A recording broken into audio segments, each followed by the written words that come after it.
The wiring under the hood of my FJ Cruiser is absolutely atrocious. From the battery terminals being all corroded to bundles of wire that aren't even connected anywhere, this has to be addressed. So in order to do this, all I'm gonna need is a cutting board and all this other stuff right here on my workbench. So here is essentially the idea for the cutting board. I have this little circuit breaker, it's 100 amps, and I have this little auxiliary fuse that I got from Neighbor Dave.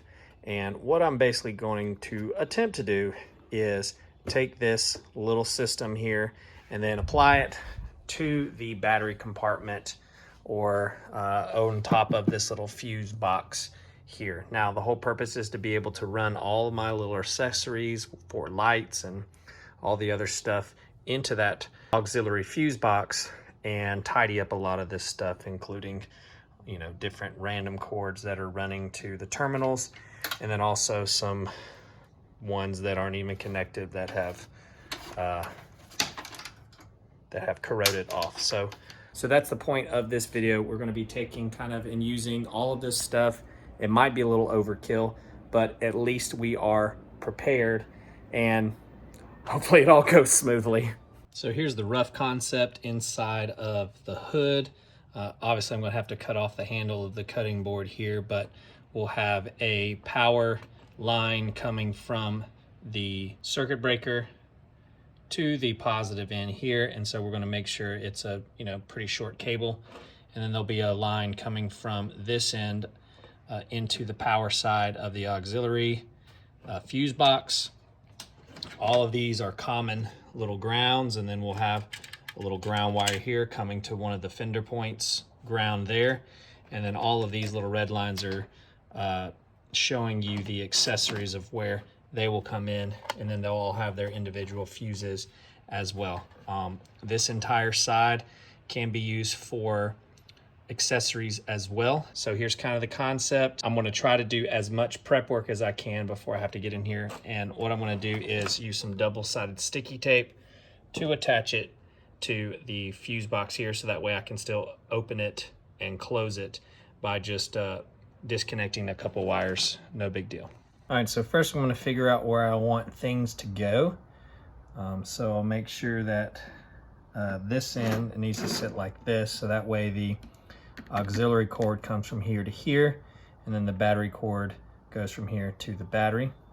So we're just going to line it up like so. It doesn't have to be exactly perfect, but your OCD might kick in like mine. So I'm just going to mark it with a pencil there and there, and then hit it with a Sharpie, so that way I know exactly where to screw some pilot holes. Perfect. And then do the same thing for the auxiliary fuse, and this one has 4 holes, so let's put this up here.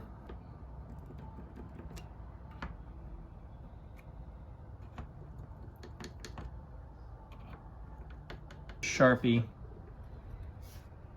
just to hit them, so that way they don't get rubbed off.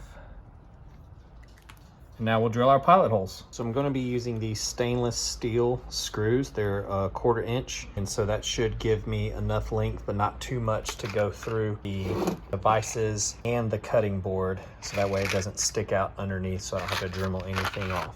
So I'm not going to use a really large bit for a pilot hole. I'm going to use a smaller one, so that way the screws can actually grip in this nylon cutting board. So I'm using a 5/64, whatever that means to you, little drill bit, and I'm just going to drill out the holes here for each of the devices.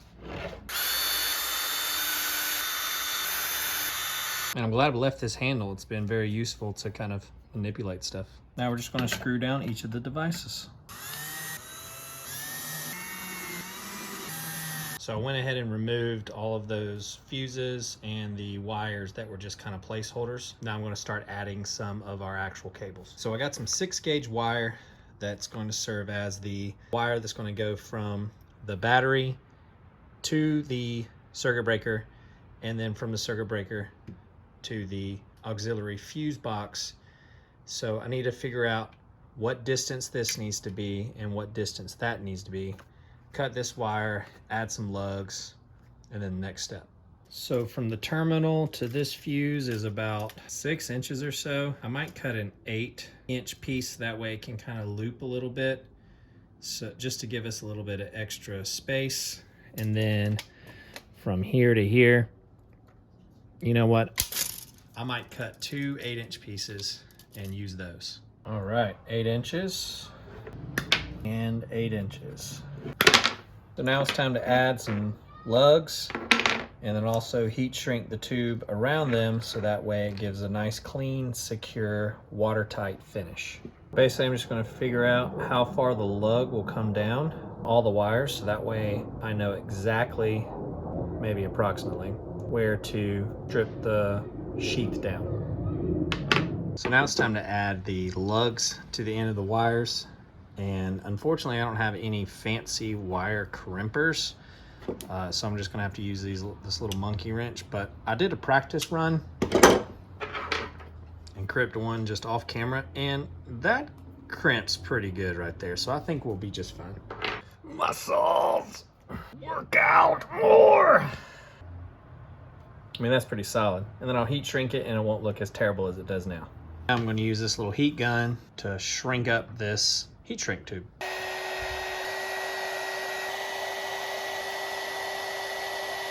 Perfect. Now I'm just going to connect the cords from here to here and then have the battery cord just kind of dangling for a little bit. I'm just going to hand tighten everything for right now until we're ready to kind of lock everything in place. Now for the negative ground, I got a couple spots. So the actual car battery ground is connected to this little spot right here. And then I have a random accessory connected to that one. And then I don't really know where the other grounds are connected. So what we'll probably do is we'll probably use this one as our auxiliary one, and then whatever this is being used for will go into the auxiliary fuse. So I think we'll probably use this one, so I need to figure out what the distance from here to here is going to be. So if we choose to go with that one from here to here, that looks like, I mean, it could be another 8-inch, but that would kind of stick out a little bit. So I think I'm going to go just 2 inches less and maybe go with 6 inches for that one. So turns out I actually went back and measured it, and it looks like we're just going to go with the 8 inches again. Never guesstimate, always just measure it so that way you can just do it once. It's the old adage, measure twice at once. So we're going to go with 8 inches for the negative wire here. Now it's just the same process, adding lugs and heat shrinking. And there it is, man. I'm basically a professional, and all it took was just watching a few YouTube videos. So now comes a really tedious part of the project, and that is finding all of the little wires for the accessories, changing out those terminals for some new terminals, and then eventually we'll attach the auxiliary fuse system and then plug all those little wires in. Because your wires might be a little bit different, I'm going to show you all of my wires kind of after I get them all re-terminaled. Also, now is probably a good time in the video to go ahead and disconnect your battery so that way you don't. So I'm actually probably just going to remove this battery so that way I can have some more space to work with and find where the wires are, and just to make life easier on myself. All right, time to man up, Buttercup. Oh God, that's heavy.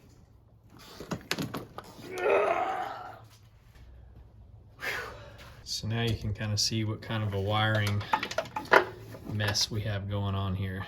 Also a rusty mess. Ugh, that might be another video. So I think before I start like crimping and cutting things, I think I want to figure out what is what, and then put a little electrical tape around each one and write on it on what that accessory is. Okay, a lot going on here. So I went ahead and took the battery out, as you saw me muscle it out with my Greek-like god muscles. And I've gone ahead and pulled out all of the wiring with all of their relays and all of their fuses and all the things.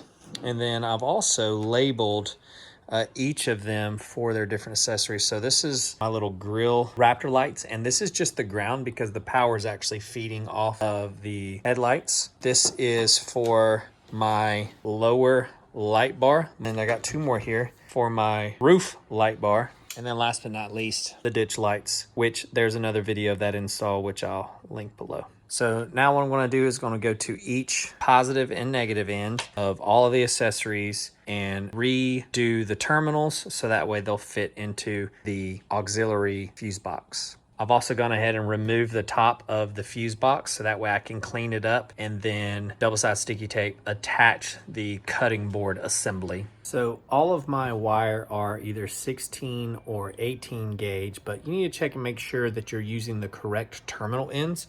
So I have this little bundle that has different and various size terminal endings. So just make sure you're getting the ones that are designed for your specific gauge of wire. So I've replaced all the terminals. I've also added a little bit of heat shrink on each one, and now it's just a matter of shrinking these terminal endings and also shrinking the tubing around that just to give a nice watertight fit. So I've got all the terminals completely attached and heat shrinked, and so now it's just a matter of figuring out how they're going to fit in here. All right, so now is a good time as ever to cut the handle off the old cutting board here. So I'm going to use my bandsaw here to hopefully cut right along that line right there and get a nice clean finish. So now I'm going to affix the cutting board assembly to the top of the fuse box using this double-sided sticky icky tape.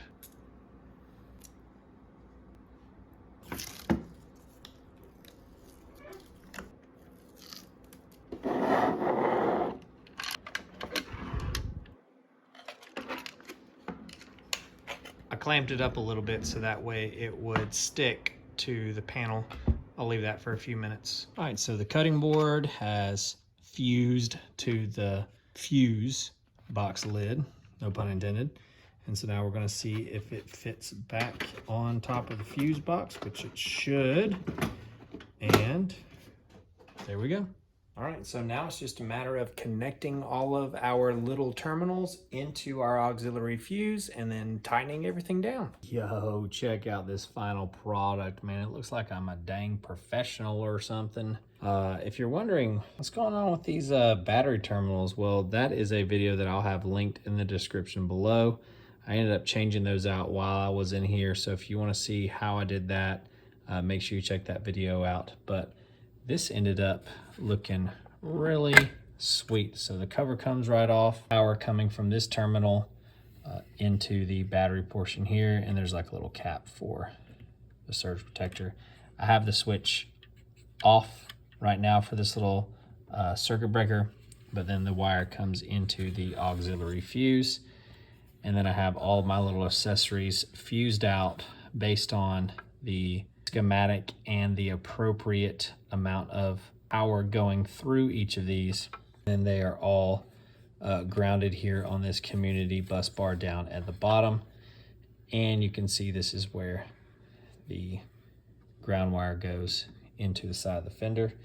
It's also a good idea to write down where everything is located. And I'll probably make a better version of this than a cardboard box lid. So, but all in all, man, I think this turned out really great. Now, let's just hope that the cutting board doesn't melt and ruin everything. Whew, that project went a little late into the evening, so it is the next day, and I am basically done with the auxiliary fuse, whatever you want to call it. But let me know what you guys think. Did I do something wrong here? Am I gonna have a fire that I need to know about? Just let me know down in the comments. And hey, thank you so much for watching me rig my ride for my adventure, one mod at a time.